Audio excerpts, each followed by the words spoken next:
Senhor Deus, nós estamos diante de Ti, Jesus. E nós queremos zelar pela Sua palavra, nós queremos zelar pela Sua revelação, Jesus. Espírito de Deus, foi orado aqui no começo para que a gente tenha a consciência da Sua presença. E eu quero orar, nos perdoe, Jesus. Nos perdoe, porque por muitas vezes essa consciência tem ido embora dos nossos cultos. Mas Espírito Santo, muito obrigado, porque o Seu Espírito é o Espírito que nos leva ao arrependimento. Então nós nos arrependemos, Jesus. Nós nos arrependemos de comer tanto de outras mesas, que quando nós chegamos aqui para comer do banquete celestial, nós já estamos cheios demais.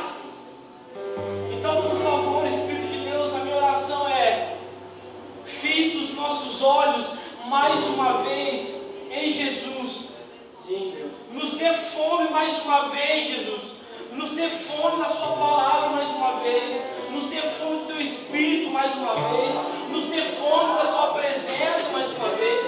Nós não vamos cansar de orar. Nós não vamos cansar de pedir. Porque, Jesus, nós cantamos aqui. Nós não queremos nada além de Ti, Jesus. Nada é mais importante para nós. Nada é mais suficiente para nós do que a Sua presença. Então nos ajude a fazer com que essas canções sejam verdades em nós.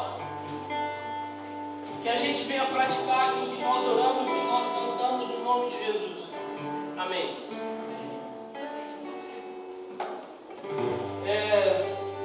Nós estamos conversando sobre uma série, começamos uma série domingo passado, sobre os efeitos da fé. Vocês estavam aqui? Sim. E aí eu queria contextualizar um pouquinho vocês o que o Lennon falou semana passada sobre a carta de Tiago. E que é importante dizer é que a carta de Tiago ela foi escrita para as chamadas 12 tribos da diáspora. E o que era isso? Era a igreja de Jerusalém que, por conta da perseguição, teve que fugir. Então, existiam algumas comunidades de crentes espalhadas por todo o Império Romano. Então, Tiago ele está endereçando essa carta para essas pessoas. Essa não é uma carta que vai direto para uma igreja, mas sim para vários povos, para várias comunidades. E aí, o motivo de Tiago estar escrevendo essa carta foi que ele começou a saber que esses irmãos que tinham sido dispersados pelo Império Romano estavam com dificuldade de se manter na fé de Jesus Cristo por conta de algumas tribulações que estavam vindo sobre eles. Então ele começa a saber que esses irmãos estavam esmorecendo na fé e por isso ele começa a escrever essa carta. Vocês estão comigo? Então o intuito de Tiago em escrever essa carta era admoestar, era corrigir os leitores dele para que eles permanecessem fiel, para que eles se mantessem fiéis à palavra de Jesus, à fé de Jesus. Por quê? Porque o Lê semana passada disse sobre a fé simples, sobre a fé inicial do Evangelho. Só que essa fé inicial do Evangelho que nós tanto falamos, ela implica em nós vivermos algumas coisas, sim ou não? Sim. E aí esse pessoal que Tiago estava endereçando, eles não estavam conseguindo se manter fiéis a essa proposta de fé que Jesus tinha dado para eles. Então por isso Tiago se levanta como um servo de Deus e endereça essa carta para esse pessoal. Vocês estão comigo? Sim. E aí, eu quero fazer um paralelo entre semana passada e hoje, tudo bem? Eles começaram a crer no Evangelho, mas a fé dele não estava sendo desenvolvida. Por quê? Porque é muito claro, essa carta aqui não é uma carta para quem não era crente, era uma carta para a igreja. Era a igreja de Jesus que estava em Roma. Então eram para crentes que Tiago estava escrevendo aquela carta. E aí eles creram em Jesus, começaram a caminhar, mas ao longo do tempo a fé deles não estava sendo desenvolvida. A salvação deles não estava sendo desenvolvida. Então o chamado de Jesus é para que a gente desenvolva a nossa fé. Não é simplesmente você recebe uma fé, porque o Lê pregou muito bem semana passada o que é a fé simples. Cara, é a fé que Jesus vem até você, te salva algo e você não faz nada. Então você crê nele. E aí ele deu o exemplo de a gente está no oceano se afogando e de repente aparece um bote para você e você se agarra nesse bote. Essa é a salvação simples. Essa é a salvação que o Senhor nos encontra. Só que uma coisa que nós não pensamos às vezes é que a fé ela continua, a jornada cristã ela continua. Então, o que eu quero me atentar com vocês hoje é que a gente não pode ser uma igreja passiva, na qual nós recebamos de Deus algo e não desenvolvemos isso. Então, a mesma fé que te salvou, a mesma fé que te deu um bote para você parar de se afogar, está te chamando para ser submissa a essa fé, para ser submissa a esse Evangelho de Jesus. E é sobre essa palavrinha que eu queria pregar hoje, submissão. Repita comigo, submissão. Submissão. Gente, por favor, não dorme.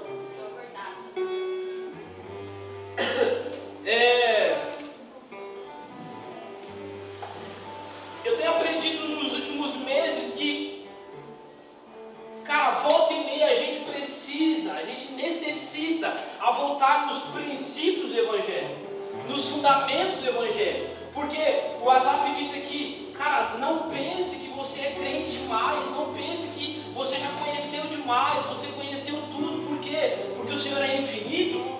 Então, por mais que eu esteja na igreja 50 anos da minha vida, eu não conheci nem 0,00% de quem o Senhor é. Vamos lá, alguém? Então, o chamado de Jesus hoje é: desenvolva a sua fé. Vamos lá. Por quê? O entendimento da fé simples não é um chamado para a fé imatura. É isso. Sabe, quando nós falamos sobre Jesus nos encontrou, então Ele nos deu de graça, e isso é chamado a graça. Ele nos deu de graça o acesso a Deus, e essa é a fé simples, usual, mas essa fé não pode ser uma fé imatura. Nós precisamos desenvolver essa fé. Amém. E aí eu tinha dito que o Senhor Jesus, Ele nos entregou a fé do tamanho de um grão de mostarda.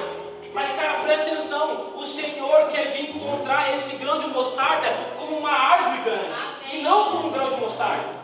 Então, se o Senhor voltar e dizer: olha, Jesus, está aqui o grão de mostarda que você me deu na minha fé.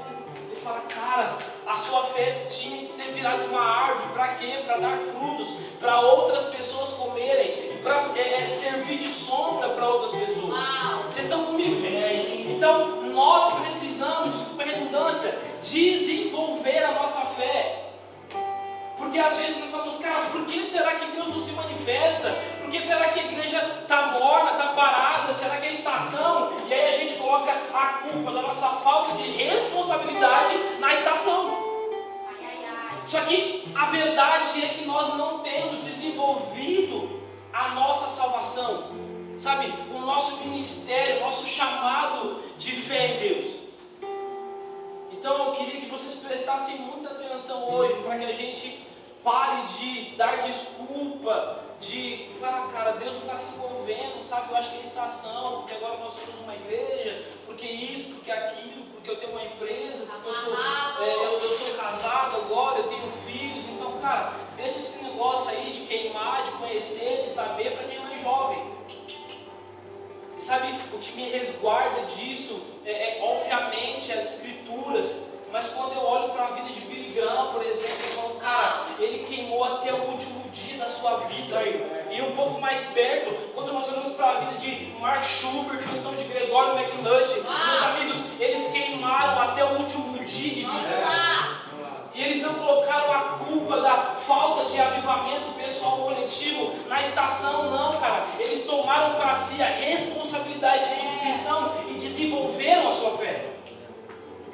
Então repita comigo: uma fé simples não é uma fé imatura. Porque a salvação, presta atenção, a salvação é o começo do Evangelho e não o fim. Então você não foi salvo para ficar satisfeito no seu lugar, pois você foi salvo para algo. E aí, o desenvolvimento da salvação, nós começamos a descobrir o porquê nós somos salvos. Vocês estão comigo? Então hoje nós vamos falar sobre o desenvolvimento primeiro efeito da fé, que o Lê falou semana passada, que é a salvação, e agora está nos gerando uma submissão, tudo bem? Então, vamos lá para Tiago. Tiago, capítulo 4. Nossa, deu certo, Azaf. Desculpa por isso, cara. Que variado que fez, né? Aleluia. Tiago, capítulo 4. Fica comigo, gente, por favor. Versículo 6.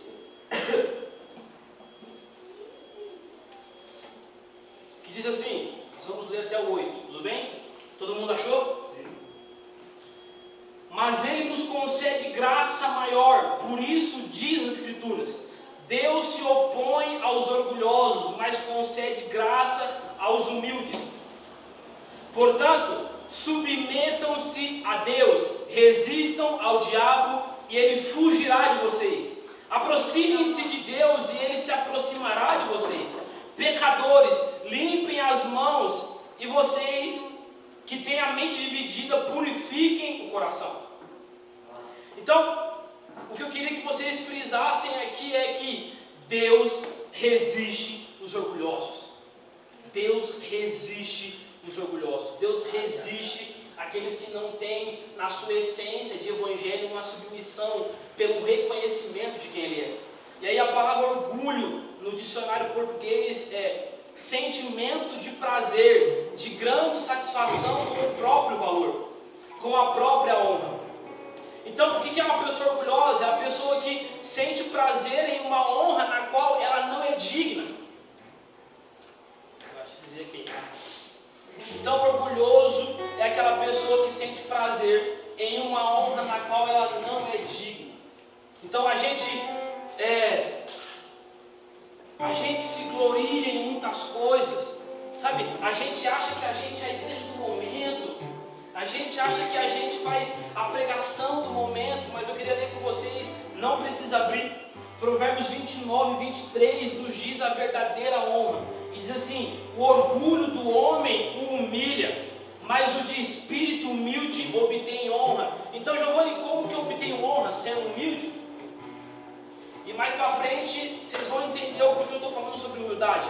Provérbios 16, 18 diz o seguinte: o orgulho vem antes da destruição, o espírito altivo antes da queda. Então, resumindo, o que é orgulho? O orgulho é o último passo antes da nossa queda. Existe uma frase de C.S. Lewis que diz assim: o orgulho é a galinha sobre a qual todos os outros pecados são chocados. Todos os seus pecados, cara, todos, sem exceção, eles são cultivados quando você tem um coração orgulhoso. O orgulho é a galinha sobre a qual todos os outros pecados são chocados. E aí esse provérbio 16 diz que o orgulho precede a queda, foi o que a gente leu aqui. Em Provérbios 15, 33 diz o seguinte, abre comigo, Provérbios, capítulo 15,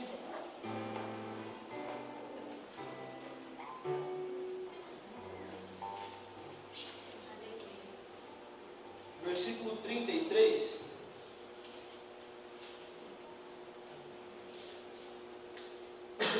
O temor do Senhor ensina a sabedoria, e a humildade antecede a honra. E a humildade antecede a honra. E aí, por que está falando sobre humildade, Gita? Porque no texto que nós lemos em Tiago, fala que Deus, Ele, vamos ler de novo? Tiago 4 fala assim: mas concede graça aos humildes, portanto, submetam-se a Deus. Ou seja, só consegue se submeter a Deus aquele que é humilde. Humilde para quê? Para reconhecer que existe alguém maior que você. Vocês estão comigo, gente? Sim. Está difícil hoje com a atenção? Não. Glória a Deus. Então, beleza, a gente está falando sobre submissão, sobre, cara, ser humilde, para entender o tamanho de Deus, mas por que então? Por que ser humilde?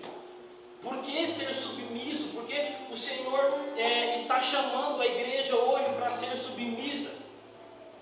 E a primeira coisa é que no primeiro sermão, porque vamos lá, a gente vai caminhar sobre o raciocínio. Então o Lê começou falando sobre a fé simples, a fé que te salva, que muda a sua natureza. Então o primeiro sermão, o primeiro efeito da fé foi mudar a minha natureza. Então todo aquele que não é submisso, vocês entendem que a insubmissão é a prática mais evidente da velha natureza. A insubmissão prova que você ainda não nasceu de novo. Então, por que ser submisso? Porque eu nasci de novo. Eu estou reconhecendo que existe um Deus maior.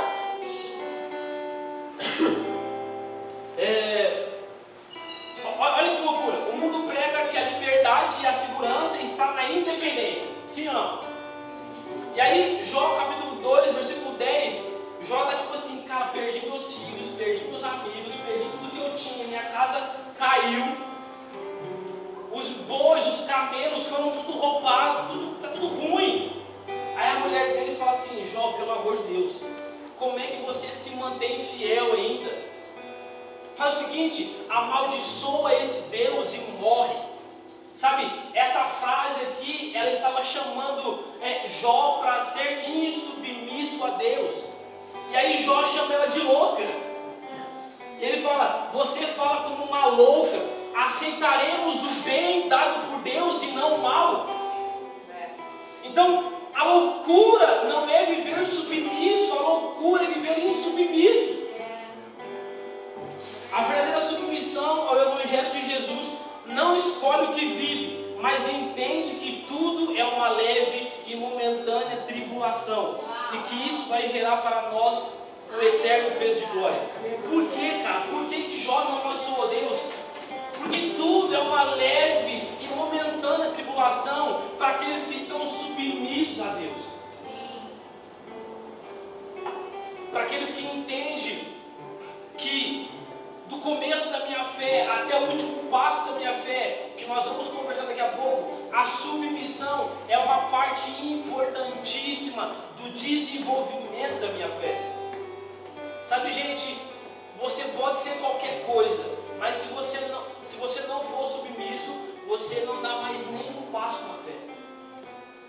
Porque eu preciso de um reconhecimento, e tudo começa no reconhecimento. Como que a adoração flui? Quando eu reconheço quem é Deus. Como que eu expresso no meu dia a dia a minha adoração por Deus? Quando eu reconheço quem é Jesus. Sem o reconhecimento, nós somos meros praticantes vazios de qualquer religião. Vocês estão comigo, gente? E aí, a segunda coisa é que o maior incentivo para ser submisso é entender, mas entender de verdade, que Deus ele rejeita o soberbo. Deus ele rejeita o soberbo. Sabe, gente, cara, Deus ama todo mundo. Deus ama todo mundo. Isso é uma verdade. Só que quando existe alguém soberbo, a oração dessa pessoa não consegue ultrapassar o teto da igreja. Por quê? Porque a Bíblia me garante que Deus ele resiste aos orgulhosos. Deus ele resiste aos soberbos. Então qual deve ser a nossa oração? Espírito Santo, por favor, não me deixe ser um homem soberbo, não me deixe ser uma mulher orgulhosa. Por quê? Porque eu preciso continuar caminhando. Sabe, o principal raciocínio que eu quero trazer para nós essa noite é, gente, nós precisamos continuar caminhando. A fé salvífica não é uma fé que você recebe e para. Você precisa continuar conhecendo Jesus. Você precisa continuar crescendo na sua fé, desenvolvendo a sua fé. Vocês estão comigo? Sim. E aí, como alcançar a submissão, então? Abre comigo Salmos 91. Estou só comigo.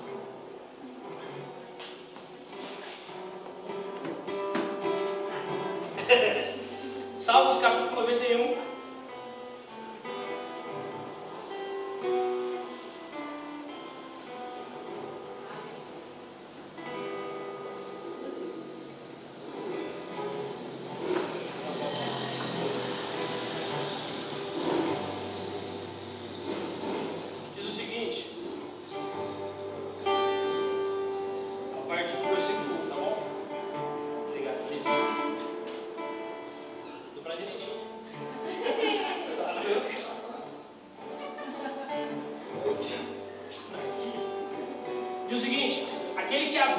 abrigo do Altíssimo e descansa à sombra do Todo-Poderoso. Pode dizer ao Senhor: Tu és o meu refúgio e a minha fortaleza, o meu Deus em quem eu confio. Ele o livrará do laço do caçador e do veneno mortal. Ele o cobrirá com as suas penas e sob as suas asas você encontrará refúgio. A fidelidade dele será o seu escudo protetor. Como alcançar a submissão, cara? Como ser submisso a Deus? Nós precisamos reconhecer que existe um Deus todo-poderoso. E aí eu fui escrever o sermão. Saiu? Eu fui escrever o sermão e falei, cara, como é que eu vou falar para a igreja, para uma igreja evangélica, que nós precisamos reconhecer que Deus é o Todo-Poderoso? A gente já sabe disso. Só que eu vou repetir algo que eu tenho falado aqui há muito tempo, que é algo que o Senhor tem clamado dentro de mim. Gi, se ainda existe a necessidade de falar, é porque existe a necessidade que alguém ouça. Porque a revelação não é completa quando todo mundo ouve, é completa quando todo mundo vive. Uau! Quando todo mundo vive, não é sobre uma igreja que tem vários sermões legais na internet, mas é sobre uma igreja que está desenvolvendo a sua fé de uma maneira consequente, de uma maneira que não se interrompa. Amém. Então nós precisamos reconhecer que existe um Deus todo-poderoso. E aí esse Deus todo-poderoso, segundo Salmos 91, gera para nós uma sombra que eu posso descansar e me refugiar. Só que aí esse mesmo Salmos nos vai ensinar que eu só vou descansar à sombra do Onipotente se eu for submisso, se eu reconhecer que Ele é grande. Vocês estão comigo?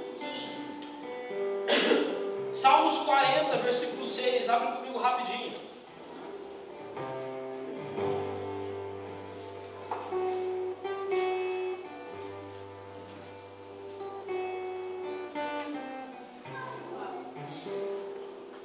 Nós precisamos reconhecer, cara, que existe alguém maior do que nós.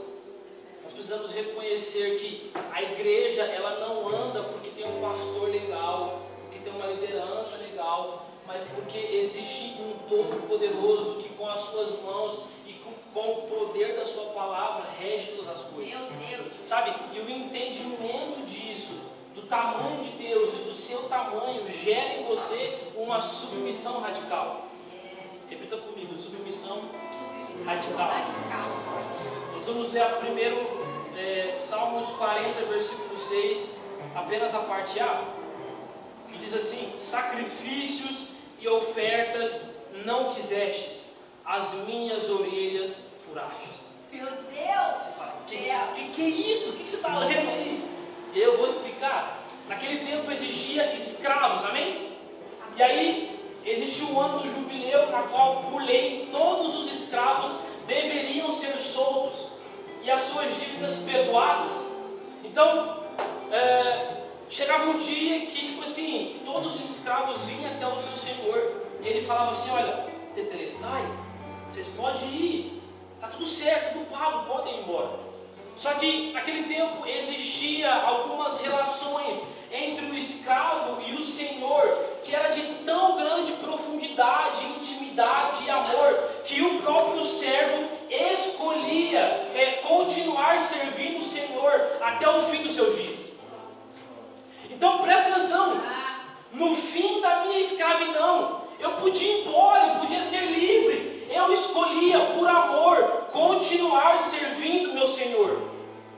E aí, como um sinal para que isso ficasse claro, esse escravo ia até os umbrais das portas, dos portais, e usava uma ferramenta, que eu esqueci o nome, que eles furavam a orelha.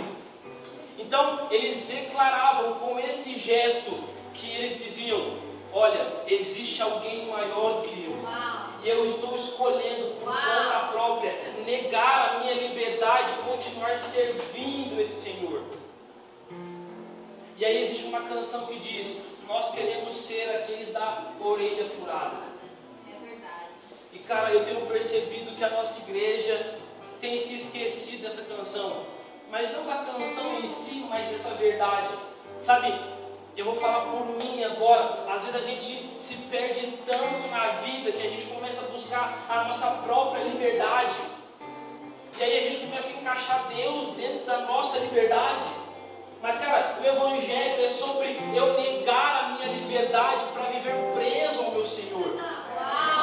Preso ao meu Senhor. Queremos ser os servos da orelha furada. Amém. Sabe, a gente precisa ter uma aliança com Jesus a ponto de não desejar a liberdade, porque nós entendemos que a verdadeira liberdade é estar preso a Jesus.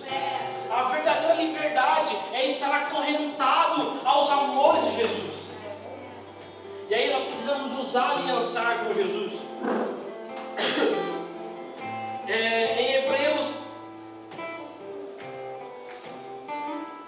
Em Hebreus 11, versículo 5, conta a história da lei da fé.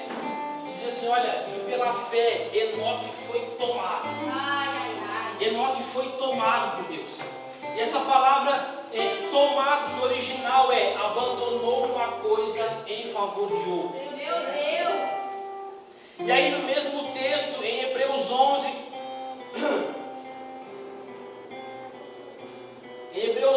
versículo 26, diz assim: pela fé Moisés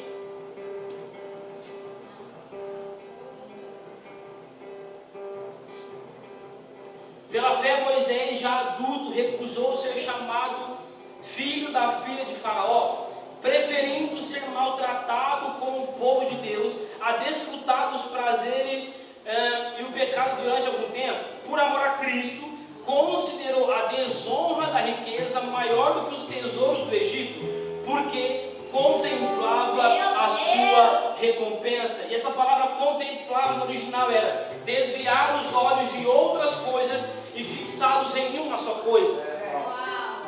Então, cara, o que é ter uma aliança com Jesus? O que é ter uma aliança? O que é ser aliançado com Jesus? Ter uma aliança com Jesus não é sobre o sim que nós dizemos para Ele. Então, lá na pregação do Lê, quando Jesus te encontrou e disse, olha, tem um bode para você aqui, se agarra, seja salvo, mude a sua natureza. Então ele disse, sim Jesus, eu te quero. Só que isso não define a nossa aliança, porque o que define uma aliança não é o sim que eu digo, mas é os nãos que eu digo. Eu digo não para várias coisas e sim apenas para uma coisa. Então por que a gente é insubmisso? Porque eu digo sim para Jesus e sim para mais 5 coisas. Mas Enoque foi tomado por Deus. Cara, me toma, Deus. E aí a palavra tomado tirou o olho de um lugar para colocar apenas em uma pessoa. Para colocar apenas em uma pessoa.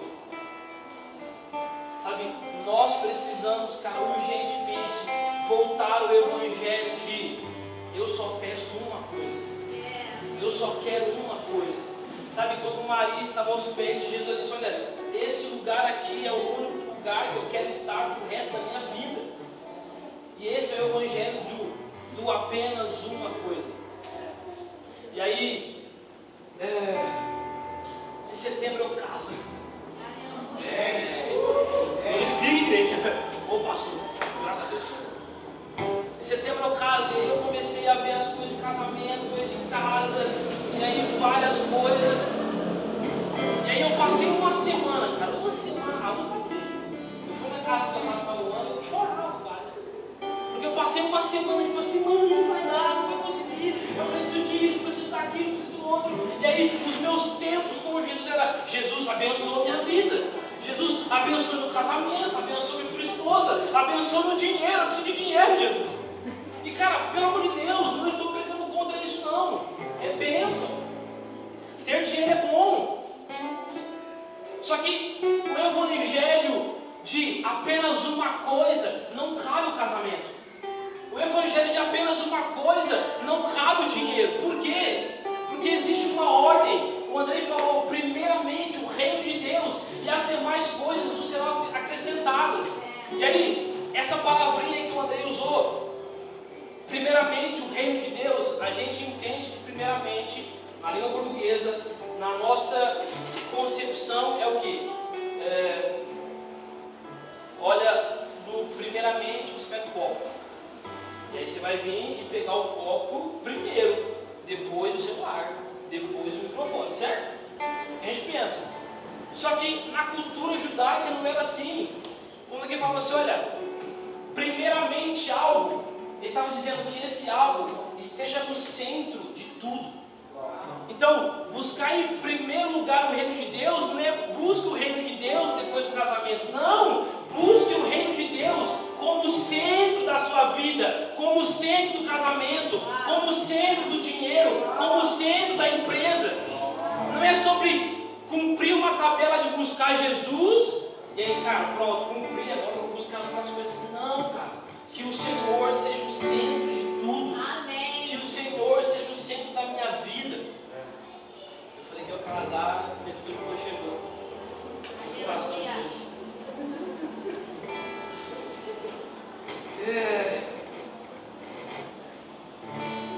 Então, por que nós estamos falando que existe um raciocínio a ser seguido? Que a fé não termina lá na fé simples, onde eu fui salvo apenas, mas eu preciso de uma forma intencional a desenvolver a minha fé, a desenvolver o evangelho no qual o Senhor me deu. O último sermão vai ser sobre a volta de Jesus. Tiago 5 lá vai te pegar sobre a volta de Jesus.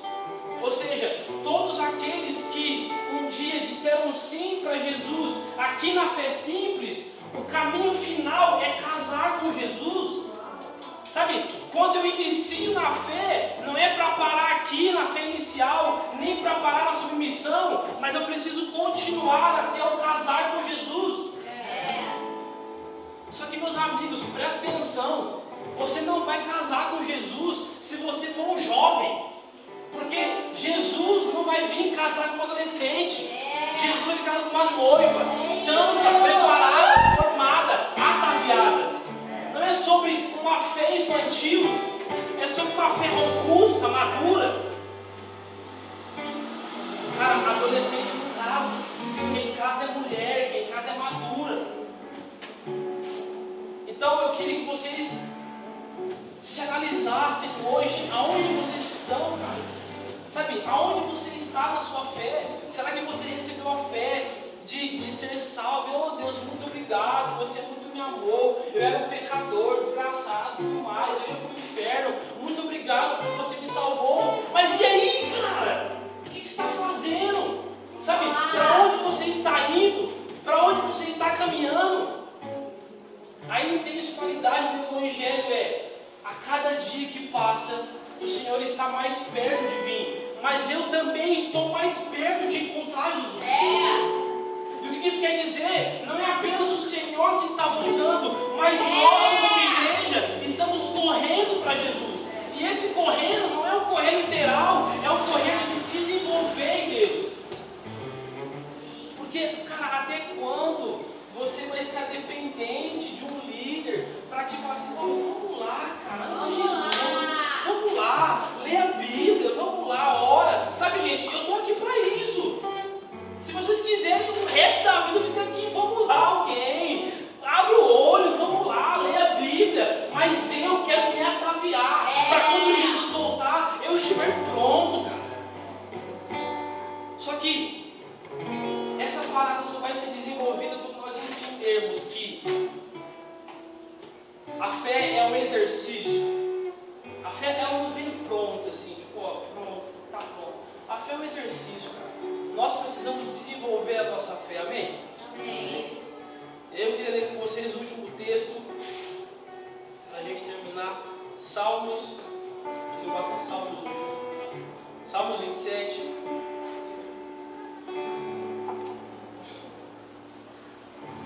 E aí lembrem que a palavra contemplar é desviar os olhos de muitas coisas e olhar para apenas uma coisa. Salmos 27, 4 diz o seguinte: uma coisa pedi ao Senhor, é o que eu procuro, que eu possa viver na casa do Senhor todos os dias da minha vida, para contemplar a bondade do Senhor e buscar as suas orientações no seu tempo, para que eu possa contemplar, ou seja, para que eu possa continuar dizendo não por amor ao meu Senhor, como um servo da orelha furada. Sabe, quando nós lemos esses salmos aqui, não é tipo assim, eu vou viver na casa de Deus aqui para ficar cantando todos os dias. Não. Sabe onde é a casa de Deus? Dentro de você. Por isso eu digo, Senhor, eu quero permanecer aqui para contemplar